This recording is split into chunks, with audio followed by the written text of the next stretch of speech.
Daniel. We are nearly done with the whole book. We began at the beginning. We've read most of it. We didn't, like I've said before, we didn't read the details of one chapter, but you could all read it yourself. We were in chapter 11 last time, and we were talking about the Seleucid Empire. So I want to remind you of how this works. So who's got the controls there? I'm going to do this out of order. Can you flip up to my map? My map of, here we go, stop. You might want to flip this online so everybody can see it in detail. This is a gorgeous map. I have all the details on where it came from. This is a copyrighted map, so can't publish it. But I have all the, if I want to publish it, I have the details at home where you can like attach it to the map and publish it. But it's just beautiful to me.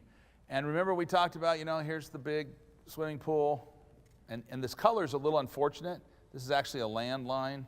So these two colors kind of run together. But the one for Egypt, if you see where Egypt is, up into the pool, and then there's the spa attached to the pool and the kiddie pool over here, right? This yellow that's really standing out to you there online, that is the Seleucid Empire at its peak. Now, who were the Seleucids? The Seleucids was one of the 4 divisions after Alexander the Great died. And it was made into 4 divisions. And so I want to reemphasize this because this is an important part of this class of just understanding these things. What I liked about this map, and everybody's seen it online, you can flip back to where you got it kind of live there, guys, so they can see me pointing. But as you see this map, this is the Seleucid Empire. This is somewhere around 310 BC. Because remember we said that the scripture says that the notable horn of the he-goat coming out of the west, coming this direction, would be broken off, and out of it would spring 4. And we talked about that's going to be 4 now, and there's going to be 4 later. And we talked about that. So, but this is 310 BC, so about 300 years before Jesus was born. 305, 306 years before he was born. There's the Seleucid Empire. One of Alexander's generals had a dynasty there. This right here in the orange is Asia. Here's Asia Minor. At this time, the Seleucids had taken this. There was a huge battle, very famous one called the Battle of Ipsus. People study it all the time. Then here's the Macedon. There's other things. Here's Rome over here, and it's, you know, not yet glory. Here's Carthage over here. And here's the Ptolemies in Egypt. So 1, 2, 3, 4. Okay? And that's a time already past when that occurred. It's not, you know, perfect in every possible way. We don't know how it's going to look in the Roman thing because the Roman Empire actually went to here. So there were times when this one took all of that. There were times when Egypt took all of that. You can see that they actually have this part right here, which was left over. But this is just a great map to help us. And then I want to flip back to where you were, my friend, moving our things. We're going to talk about this. What I did was put on here for you another one of these crazy timelines. Okay? This one starts here in about 323 BC when Alexander dies. Okay?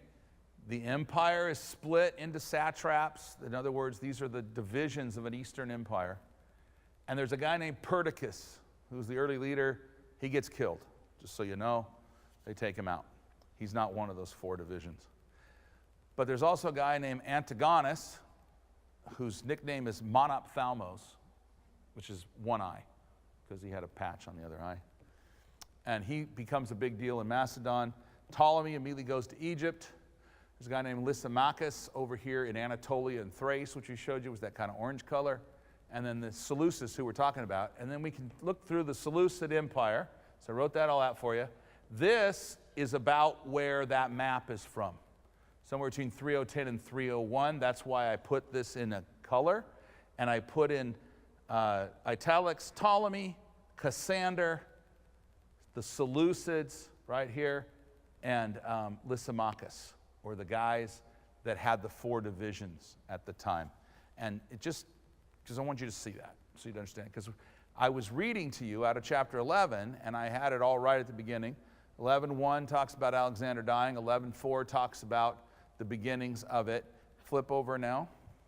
Go back past 280, and we'll get in here and we'll see different Antiochus guys. There's a bunch of Antiochuses and Seleucuses that take over this one empire that's called the King of the North. And then remember we talked about 11:5 and 6 and 11:7. I just want you to see, when you go and read it again, you're going to have a little cheat sheet here. You go, oh, 11:5 and 6 are talking about around 260. And there's that woman named Bernice that I told you about last time. So she's in there. He married Bernice, the daughter of Ptolemy. And it says that the king of the north and the king of the south will get together and be a woman involved, and she gets married. And then her brother is Ptolemy III, who gets upset because guess what happens to poor old Bernice? The guy had another wife, and she didn't like him having her as another wife, so she killed her. And because she got killed, the brother of her, because his father had married her off to the Seleucids, he got upset, so we have these wars. The first war between the king of the north and the south, called the First Syrian War.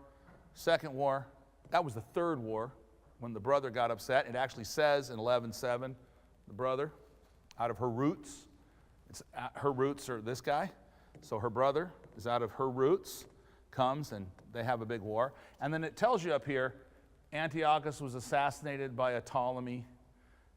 This Antiochus married Bernice. This war results in a succession struggle because of the death of Bernice.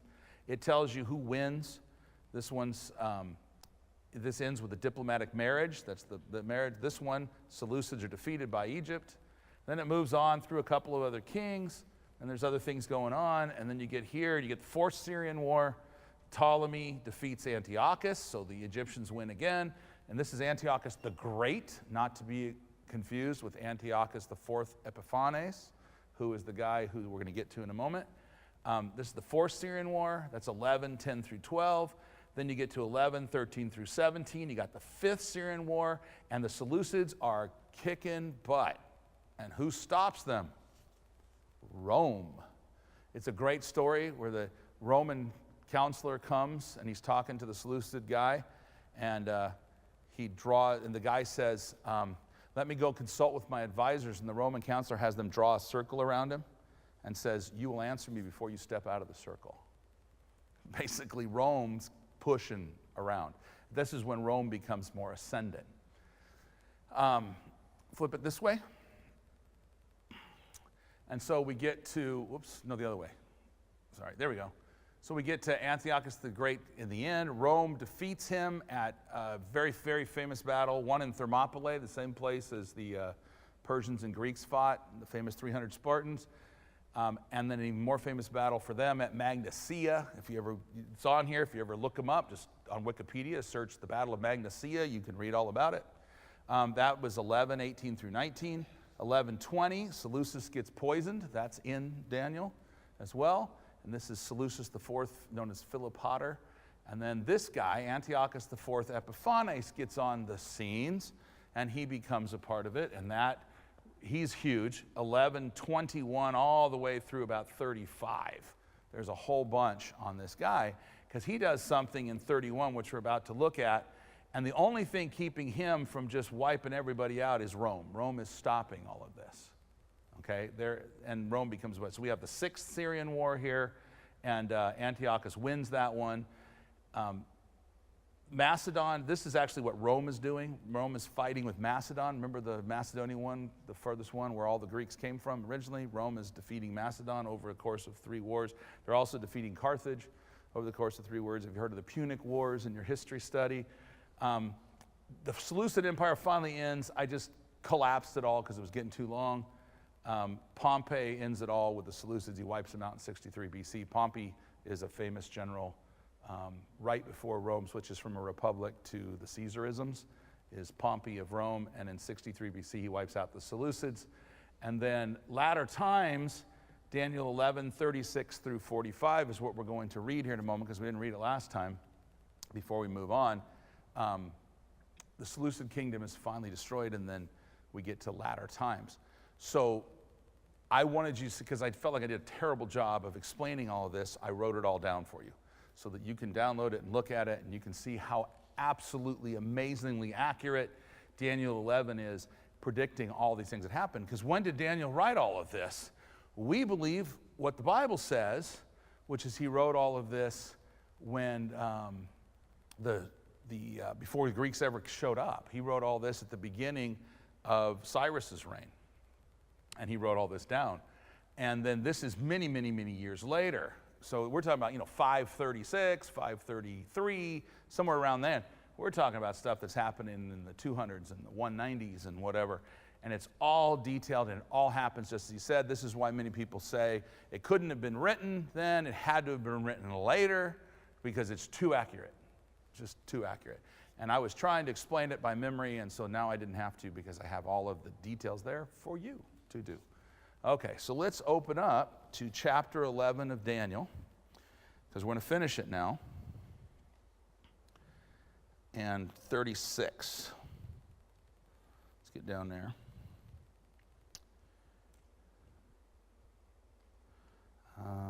Okay, wait. Daniel 11:35. Oh, wait.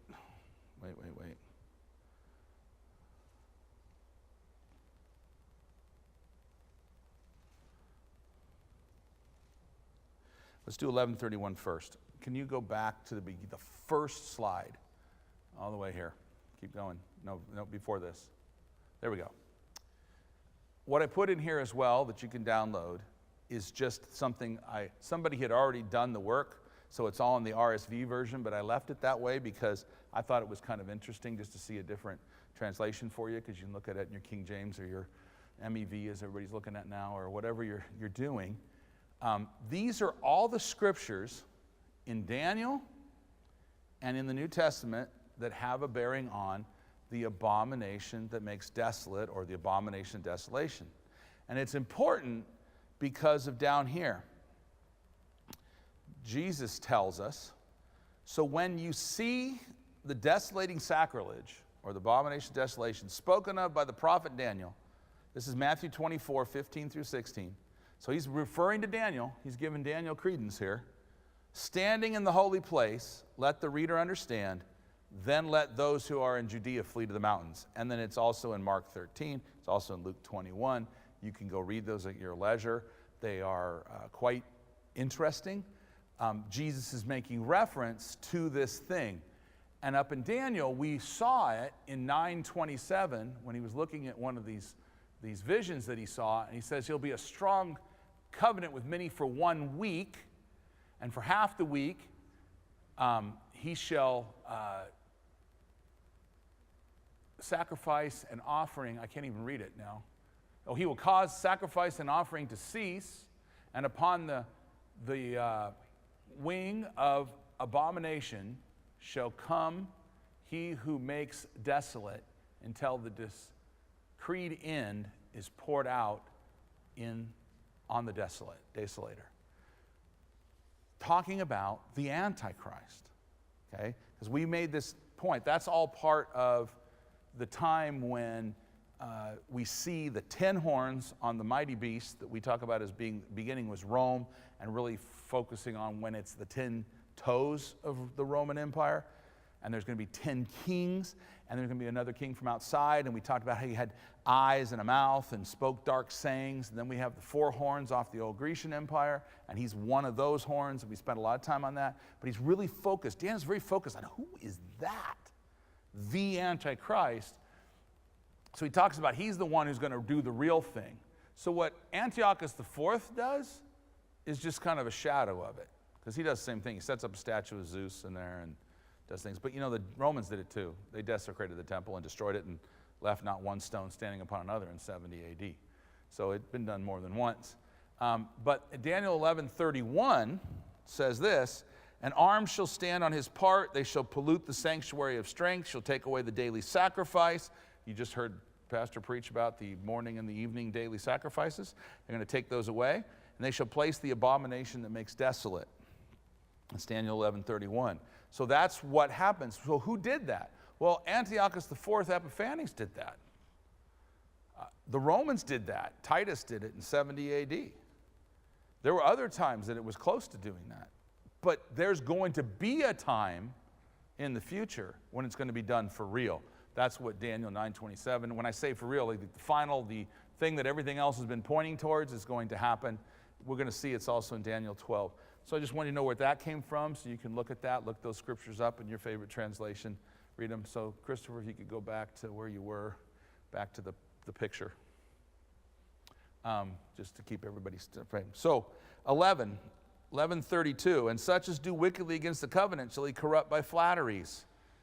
But the people that do know their God shall be strong and do exploits. So when does that happen?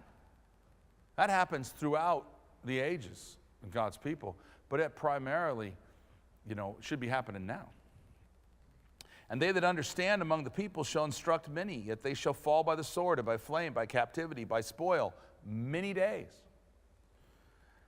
Now when they shall fall, they shall be helped with a little help, but many shall cleave to them with flatteries, and some of them of understanding shall fall to try them, and to purge, and to make them white, even to the time of the end, because it is yet for a time appointed.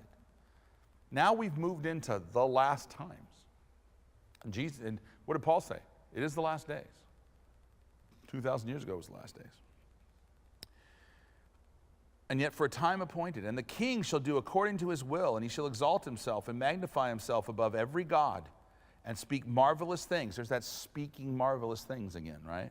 Against the God of gods, and shall prosper till the indignation be accomplished. For that is determined shall be done. What is determined? Final judgment. All of this is speaking of the end, the final judgment. God has made it very clear. It is appointed unto man once to die, and after this the judgment. There is going to be a judgment for every individual, but there's going to be a judgment upon the earth that's going to come.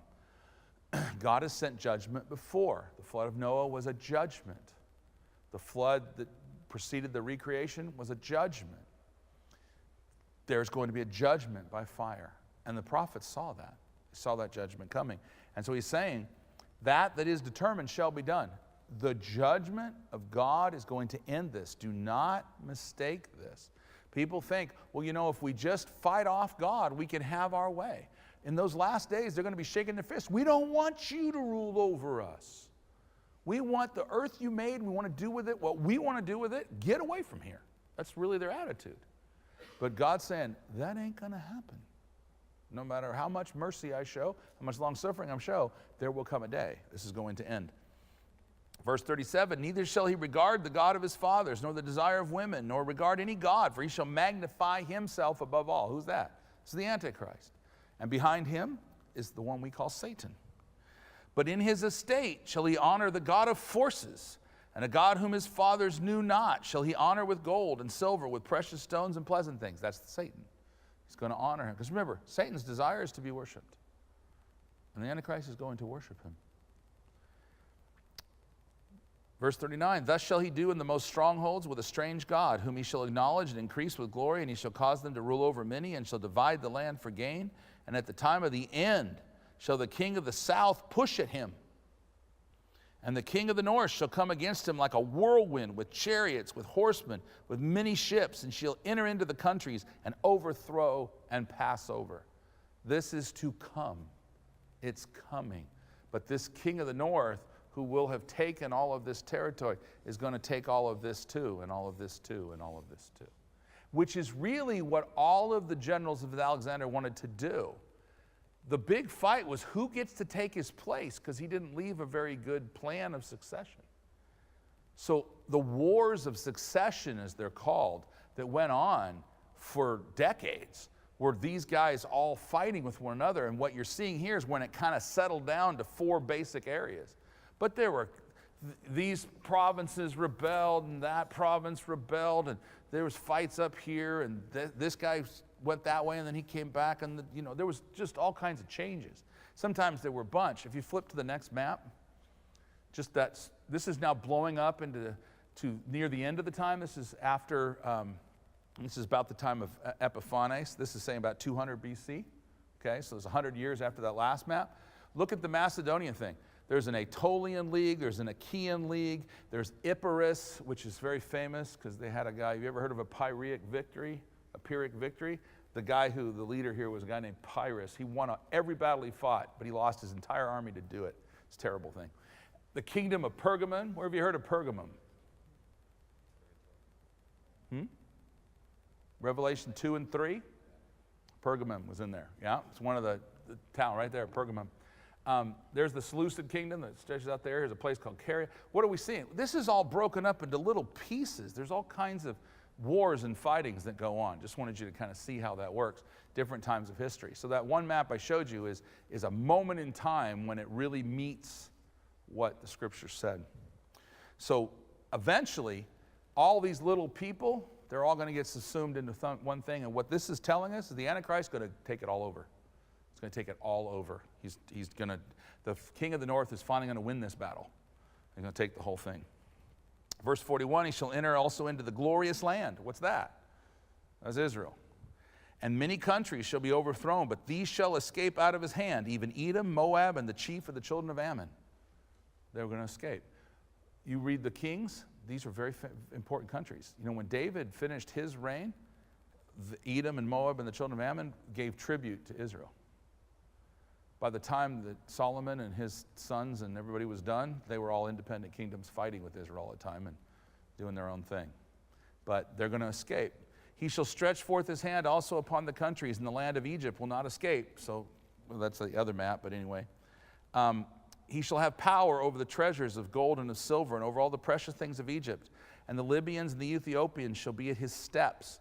But tidings out of the east and out of the north will trouble him. Out of the east and north. Flip back one more, Christopher. So here he is. We're talking about all this. That other map is a blow-up of here in a couple 100 years later.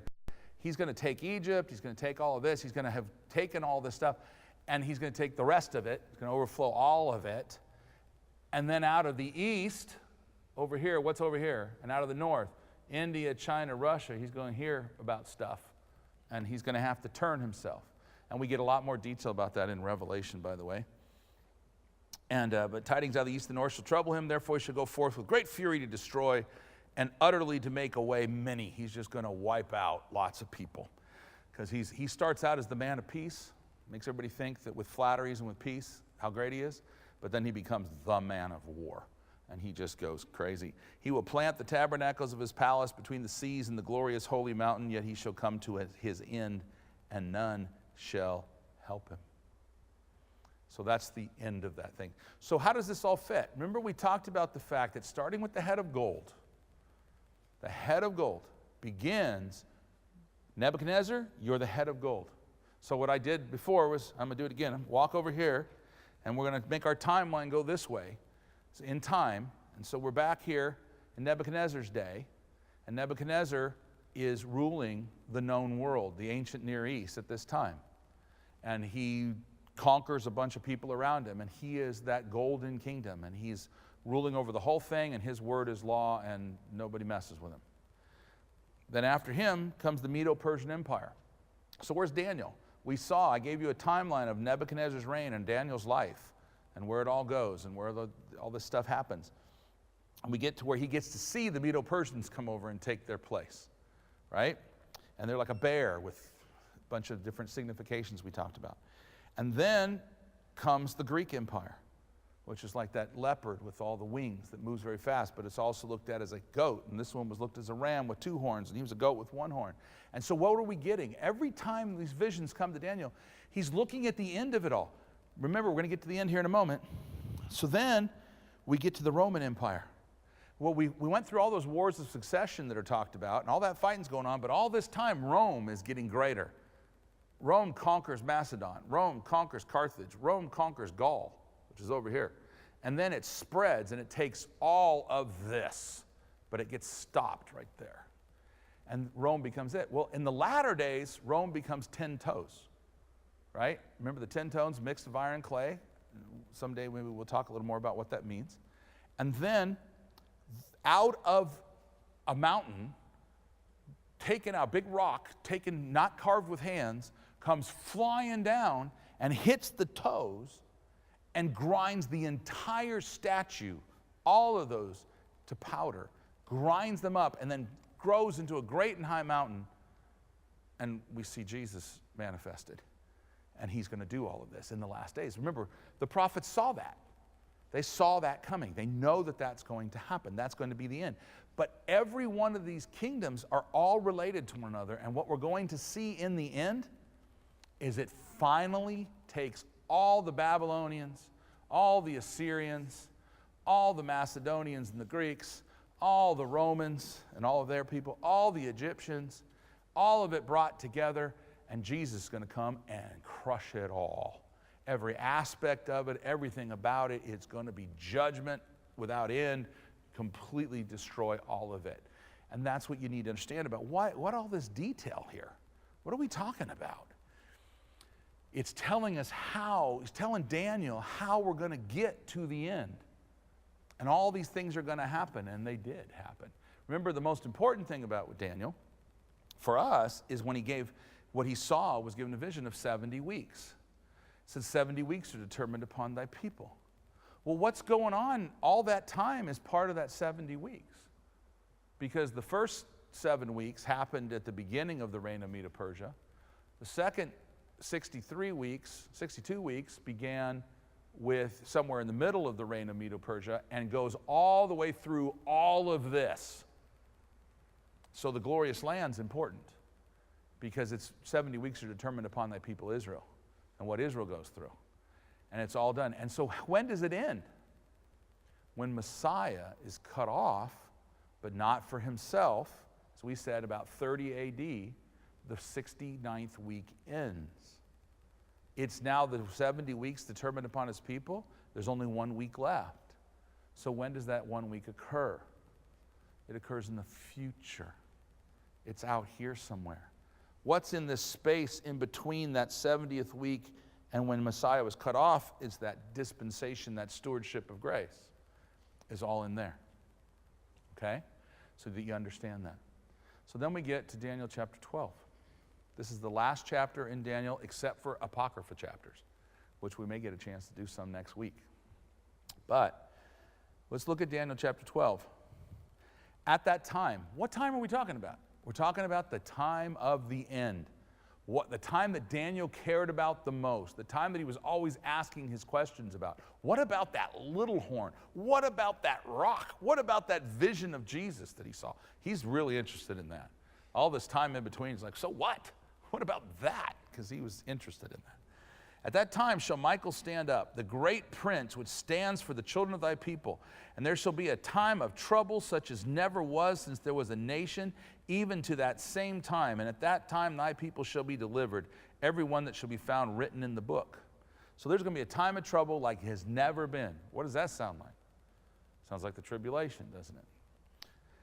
Many of them that sleep in the dust of the earth shall awake, some to everlasting life, some to shame and everlasting contempt. What's he talking about? The resurrection. The first and the last. The first and the second resurrections. He's talking about them both. It's right here. Verse 3, they that be wise shall shine as the brightness of the firmament, and they that turn many to righteousness as the stars forever and ever. What's that saying there? What's wisdom? What's the beginning of wisdom? Fear of the Lord, to hate evil. Right? That's what it is. So it says, they that be wise shall shine as the brightness of the firmament. It's going to shine like stars.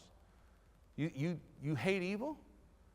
You're going to shine like stars. And then it says, they that turn many to righteousness as the stars forever and ever. What does that mean?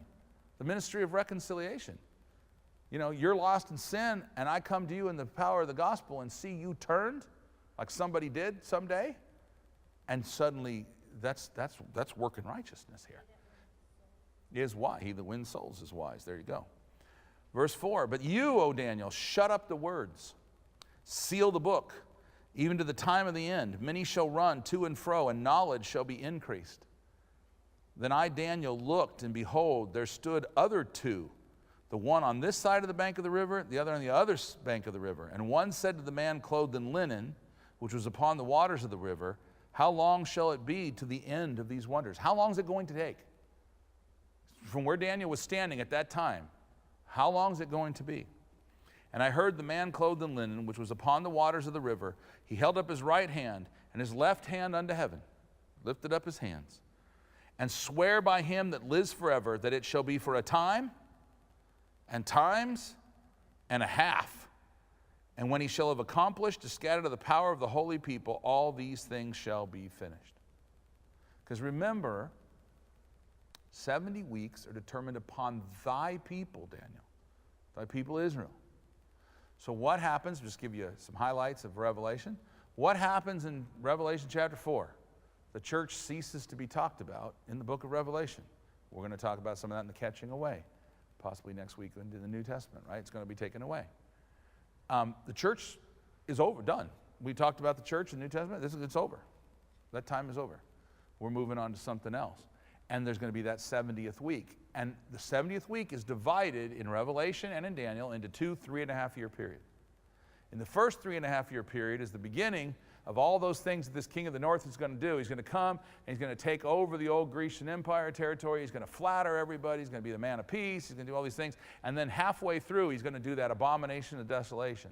He's going to set that thing up and he's going to show himself to be who he really is. But all the people are going to be on his side anyway because he gives them food and, grain and circuses and all the things that he does for them. Entertainment and food. That's what everybody wants. It's all the Romans ever wanted. So he does this. And he is then going to, in the second 3.5 years, which is what this is talking about, it's going to happen. There's going to be 3.5 years of great tribulation, such as never has been seen.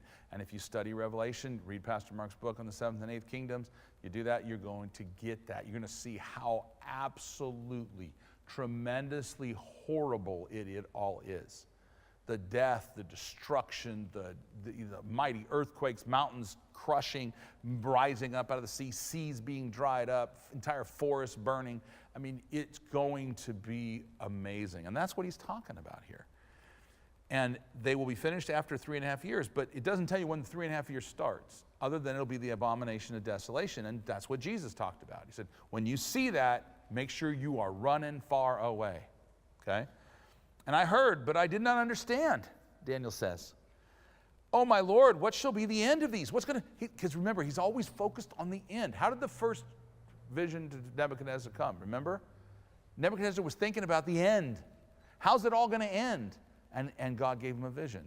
And then he gave the same vision to Daniel because Nebuchadnezzar wanted to interpret it without telling anybody what it was. And so he gave it to Daniel as well. I didn't understand, what shall be the end? And he said, go thy way, Daniel. The words are closed up and sealed till the time of the end. Many shall be purified and made white and tried, but the wicked shall do wickedly, and none of the wicked shall understand, but the wise shall understand. And from the time that the daily sacrifice shall be taken away, and the abomination that makes desolate set up, there shall be 1,290 days. So from the time the sacrifice is taken away and the abomination that makes set up, there's going to be these many days. So if you go in and you take this in Revelation, one of the things that you can do is take that point in time halfway through the 7 years of the final week, and then you can stretch out those days. We're not going to do that now. That's a Revelation thing, but that's what he's talking about. Blessed is he that waits and comes to the 1,305 and 30 days. So we got two different lengths of days. For something's going to happen, we got 1,290, and then we got 1,335. So we got another 45 days added on. What's going on in those 45 days? That's probably going to be a lot of the judgment and all of the things that are going to go on, the gathering of peoples. And there's a lot talked about in Revelation about what goes on once Jesus shows up. Okay, so that's why the difference there. Many people have tried to make that into something really mystical and all this. Look, it's just very quick and simple. There's going to come an end, and then there's going to be a reorganizing, and that's about 45 days. Okay, but go thy way till the end be, for thou shalt rest and stand in thy lot at the end of the days. In other words, you'll be there, Daniel. You're going to rest, but you're going to stand there at the end. Because why? He's going to be part of the first resurrection. Absolutely. So you see how the two things we were talking about today, we're talking about New Testament and what we're talking about now, how they go together. They're talking about the same thing. And we're looking at this end, the end. What about the end? What about the judgment? People often say these things. I'm going to say this again. I've said it many times in different venues. It is so important to understand that when people begin to say that sin does not matter, that you can sin and get away with it, that God winks at sin, that God thinks that sin is expected, and he understands. That is not the case, because he has made it very clear that there will be a final judgment upon sin. And he said, as he said in Ezekiel, you can live your whole life and do right, and then in the end of your days, do wickedly and die in your sin. You will die in your sin. And if you do wickedly all your days, but at the end of your days you repent and you turn to God and you do that which is right, you will die in your righteousness. It's not what you did yesterday, it's what you're doing now that matters. That's all that matters. And no man knows his day. Are you going to be 35 when you die? Are you going to be 90 when you die? You're going to be 120 when you die? I mean, what are you going to be? I don't know. But whatever it is, there's going to come an end. And what he's telling us is that for the earth, there is going to come an end. And that end has a very specific character. God is going to bring every work of wickedness to an end. He says in the eternal perfect earth, there'll be no more sorrow, no more tears, no more sin. There won't be any. It will not be able to be there because every one of us will be a part of what God has done. Everything will be in its part, have its place, and everything will be joyful to be there. What about the church? Well, as I told you, it was a special revelation to Paul, and we were talking about it in the New Testament about the church. The church is not much in here, other than there's going to be this big time between the time when the 69th week ends and the time when the 70th week comes. But Paul, he knew all these things. You don't know how long that time's going to be. We happen to know that it's been nearly 2,000 years because we're living at this point. But we don't know how much longer it's going to be. Is it, is Jesus going to come and take the church out next week? Today? People used to walk around all the time. I think we still should. Perhaps today. I should be ready today. I should be found watching today because it isn't about yet tomorrow, because tomorrow may never come. Today is the day. Or is it another 100 years from now? Is it another 500 years from now? How long is it? We really don't know. And Daniel did not know. He wanted to know. The only times that we know that are just absolute determined is that there will be a 70th week, and we know when it begins. It begins when the church is taken away. We also know that halfway through that week, halfway through that, I should say this, halfway through that 7, because as my friend Christopher pointed out to me at the end of last class, I was trying to explain to somebody about, why do I say that a week is 7 years? Why couldn't it be 7 days? And I was trying to explain why that is. But really what it says is not a week, it says a 7. That's all it says. So we use week and then people immediately think days, which is understandable because of how we use it, but really it's 7. And the 7 we talk about as years. When these years occur. So we know that 69 have passed, that there will be a 70th, and we have all these 7s. So in the middle of this 7, there will be the abomination that makes desolate. Hence the reason I gave you all those 6 scriptures in that form I gave you. And show you that these are not unknown things. I just pulled that off the internet. I just typed it in to see if somebody had already put it all together because I didn't want to type it all in. And there it was. And you can find these things. And it's all these scriptures about that. That is the peg that is halfway through. And you'll see that in the book of Revelation if and when we ever do a class on Revelation. So, what is the final analysis of Daniel on these points? The focus is the end times. The focus is the final judgment of God. And we need to know that his judgment upon sin is real. And he does not wink at it.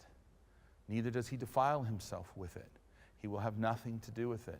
Praise God for the sacrifice of Christ Jesus. We read Azariah's prayer when he's in the fire and how he said, Lord, I have no sacrifice for sin. Because he had no temple. He had no place to offer it. He had no animal to offer. He had nothing. But I come before thee with a broken spirit and a contrite heart, a humble heart. He said, I come before thee. These are my offerings to you. And we know that what God tells us is that is the offering that he desires. He wasn't really into the lambs and the goats and the things as much as he was into the heart of the thing. That's what he was into. They had the ritual to help focus their mind and to help bring them to an understanding of what was happening. But the idea was the heart. What did Abraham do that was right? Was it killing his son on Mount Moriah? No, it was his willingness to do whatever God told him.